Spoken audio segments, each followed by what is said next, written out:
తాకట్టులో ఉన్న బంగారాన్ని విడిపించి ఆ రోజు ఆన్లైన్ రేటుకే మేము కొంటాం. Sharma gold company.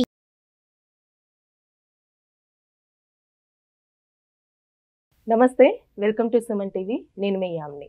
ప్రస్తుతం మనతో ఉన్నారు ప్రముఖ ఆధ్యాత్మికవేత్త జ్యోతిషరత్న కోనాల భాగ్యలక్ష్మి రెడ్డి గారు ఉన్నారు. అమ్మతో మాట్లాడి మనకున్న సందేహాలను అడిగి తెలుసుకుందాం. అలానే ఈ మే నెలలో 12 రాశుల వారికి ఏ విధంగా ఉంటుంది ఈ విషయాలు కూడా అడిగి తెలుసుకుందాం. నమస్తే అమ్మా. నమస్తే అమ్మా. అమ్మ, ఈ మే నెలలో అసలు తులారాశి వారికి ఏ విధంగా ఉంటుందమ్మా? అలానే వీళ్ళకి సంబంధించిన పరిహారాలు కూడా మాకు తెలియచేయండి. తప్పనిసరిగా అమ్మా.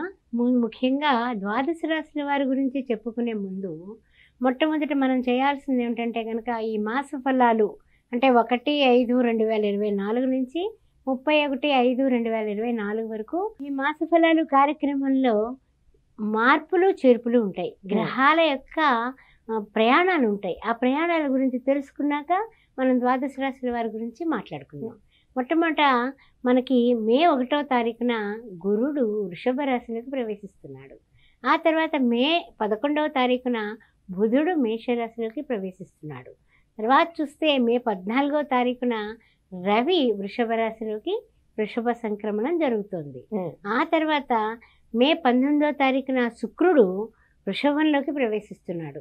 తర్వాత మే 31వ తారీఖున బుధుడు వృషభంలోకి ప్రవేశిస్తున్నాడు. అందువలన ఈ యొక్క గ్రహాల యొక్క గతుల వలన ద్వాదశ రాశుల వారికి ఉండేటటువంటి యోగాలు, మంచి అద్భుతమైనటువంటి అదృష్టాలు, వీటిలన్నింటి గురించి మనం పరిశీలిద్దాం. వక్రతుండ మహాకాయ కోటి సూర్య సమప్రభ నిర్విఘ్నం కురు మే దేవ సర్వకార్యేషు సర్వదా ఓం గం గణపతే నమః అని ప్రతి నిత్యము వినాయకుడిని ఆరాధన చేస్తేనే ఈ తులారాశి వారికి మే నెల బాగుంటుంది. ఆ విషయంలో ఏ విధమైనటువంటి మొహమాటం లేకుండా చెప్తున్నారు. కారణం ఏమిటంటే కనుక ఈ తులారాశి వారికి మనకి సంబంధించి గోచార చంద్రుడు 3వ ఇంట ఉన్నప్పటికీ కూడా మనకి 5th హౌస్లో శని భగవానుడు, తర్వాత అంటే షష్టమంలో చెప్పాలంటే కనుక కుజుడు, రాహువు, బుధుడు ఉండడం, సప్తమంలో చూస్తేనేమో శుక్రుడు, గురుడు, రవి. సప్తమంలో చూసినట్లయితే కనుక శుక్రుడు, గురుడు, రవి, కానీ గురుడు అష్టమంలో కొడుతున్నాడు. అందువల్ల గురుబలం తగ్గుతుంది. తర్వాత చూసినట్లయితే కనుక మనకి ద్వాదశంలో కేతువు. ఈ ద్వాదశంలో ఉన్న కేతువుకి అధిష్టాన దేవత గణపతి. అందువల్ల గణపతి ఆరాధన ప్రతి పనికి ప్రతి నిమిషము మీరు చేస్తేనే మీకు ఈ నెల కలిసి వస్తుంది. లేకపోతే కనుక ఎక్కడ వేసిన గొంగళి అక్కడే ఉన్నట్టు ఉంటుంది. రాజకీయంగా ఉండండి, రియల్ ఎస్టేట్ రంగంలో ఉండండి, వ్యాపారంలో ఉండండి, వృత్తుల్లో ఉండండి, ఎందులో ఉన్నప్పటికీ కూడా మీకు కలిసి రావాలంటే గణపతిని గట్టిగా పాదాలు పట్టుకోవడమే. ఆ విషయం మర్చిపోకండి. తర్వాత విషయానికి వద్దాం. ముఖ్యంగా కుజుడు సప్తమ రాశి సంచారం వలన ఈ తులారాశి వారికి కొంచెము కొన్ని పూర్వార్ధంలో అంటే అష్టమంలోనేమో ఈ గురువు రావడం, ఈ 3 గ్రహాలు 4 గ్రహాల కూటములు ఏర్పడటం వల్ల కూడా తలకాయ నొప్పులు తప్పవు అని చెప్పొచ్చు ఈ మాసంలో. తర్వాత ఏంటంటే కనుక చిన్న చిన్న అనారోగ్య పరిస్థితులు కూడా కనపడుతున్నాయి. ఆరోగ్యం జాగ్రత్త. సూర్య నమస్కారాలు మర్చిపోకుండా మానకుండా చేయండి. రవి, మిత్ర, సూర్య, ఖగ, భాను, పూష, హిరణ్యగర్భ, మరీచ, ఆదిత్య, సవిత్ర, అర్క, భాస్కరేభ్యం నమః ఈ 12 నామాలతో సూర్య భగవానుడికి నమస్కారాలు చేసుకోవడం మానవద్దు. మరీ చెప్తున్నాను. ఎందుకంటే ఆరోగ్యం భాస్కరాది ఇచ్చేది మీ అందరికీ తెలుసు. తర్వాత కొంచెం అనారోగ్యమే కాకుండా ఆలోచనలు కూడానండి కొంచెం సక్రమంగా ఉండవు. ఆలోచిస్తారు కానీ ఆలోచన విజయవంతం అవ్వదు. కారణం ఏమిటి? బుధుడు కుజుడికి రాహుతో కలిసి సంగమంలో ఉండడం వలన వీళ్ళ ఆలోచనలో పరిపక్వత అనేది రావడం కష్టం. అందువలన బుధుడికి కారకత్వమైనటువంటి శ్రీ మహావిష్ణువుని పూజించడం, లక్ష్మీనారాయణని సేవించడం చాలా చాలా ఉపయుక్తంగా ఉంటుంది. అలానే వీళ్ళకి వివాహం విషయానికి వస్తే ఏ విధంగా ఉంటుందమ్మా? వివాహ విషయానికి వస్తే కనుక ఇప్పుడు వివాహ ప్రయత్నాలు చేసుకోకుండా ఉండడమే మంచిది. సంబంధాలు చూడటం కానీ అది అంటే ఏంటంటే ఒకవేళ ఏదైనా మోసపోయేటటువంటి కార్యక్రమం ఉంటుంది. అవతల వాళ్ళు ఉద్యోగం చేయకపోయినా చేస్తున్నారు, లేకపోతే ఏదో ఒకటి రకరకాల ఆస్తులు లేకపోయినా ఉన్నాయి. ఇలాంటి మోసాల ప్రభావానికి వీళ్ళు లోన్ అయ్యేటటువంటి పరిస్థితులు ఉన్నాయి. కాబట్టి ఇప్పుడు ఏది ప్రస్తుతానికైతే ఈ నెల అలా గమ్మున ఉండండి అంతే.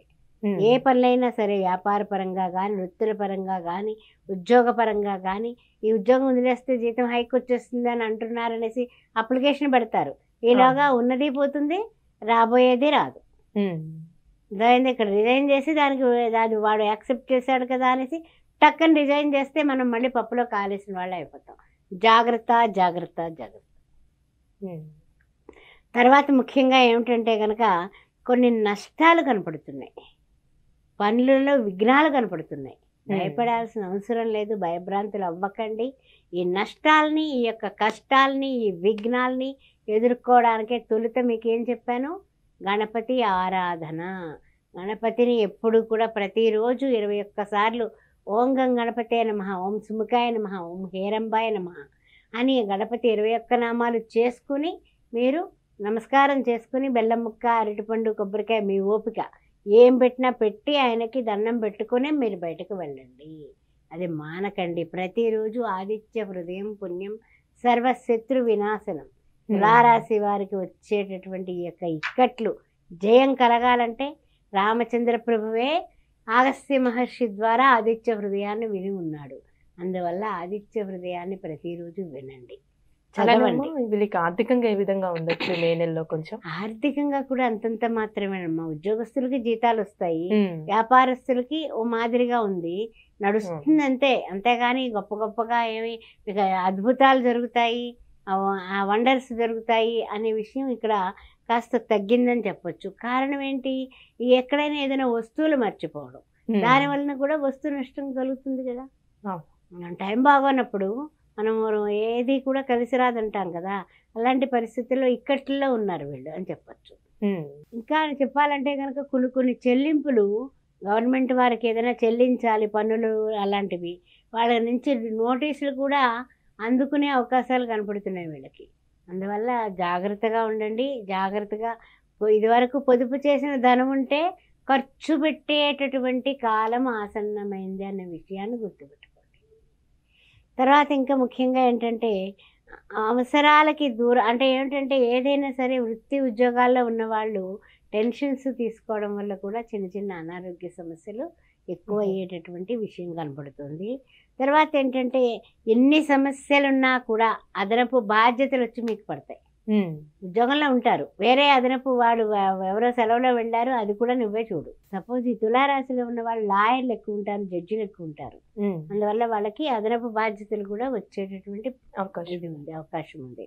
తర్వాత ఏంటంటే కనుక ఏది ఏమైనా సరే ఎన్ని సమస్యలున్నా కూడా కర్తవ్యం దైవ మాన్నికం అని కర్తవ్యానికి అంకితమైతే మీ సక్సెస్ రేటు పెరుగుతుంది.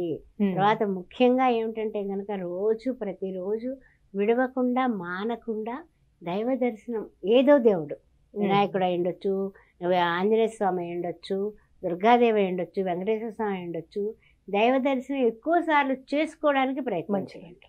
పరిహారం అంటూ ఏం చేస్తే మంచిదమ్మా వీళ్ళకి? పరిహారం అంటూ మనం చేసేది ఏమిటంటేనమ్మా, ముఖ్యంగా మహాలక్ష్మీదేవిని పూజించి ఆరాధించడం. లక్ష్మీనారాయణ పటం పెట్టుకుని ఓం గోవిందాయ నమః, ఓం మాధవాయ నమః, ఓం ఋషికేశాయ నమః అని కృష్ణనామాలు కానీ విష్ణునామాలు కానీ చేసుకోవడం ఒకటి. తర్వాత ఇంకొక ట్రెండ్ ఏంటంటే శ్రీ మహాలక్ష్మీదేవిని మహాలక్ష్మీ చ విద్మహే విష్ణు పత్ని చ ధీమహి తన్నో లక్ష్మి ప్రచోదయాత్ అనే అమ్మవారిని పూజించడం. శుక్రవారాలు నిష్టగా పూజించడం, శనివారాలు అన్నదానం చేయడం చేస్తే వీళ్ళు కాస్త గట్టెక్కుతారు. చాలా చక్కగా తెలియజేస్తారమ్మా, ధన్యవాదాలు. శ్రీమాత్రే నమః. సుమన్ టీవీలో మీ పర్సనల్ అండ్ బిజినెస్ ప్రమోషన్స్ కోసం కింది నెంబర్కి కాంటాక్ట్ చేయండి.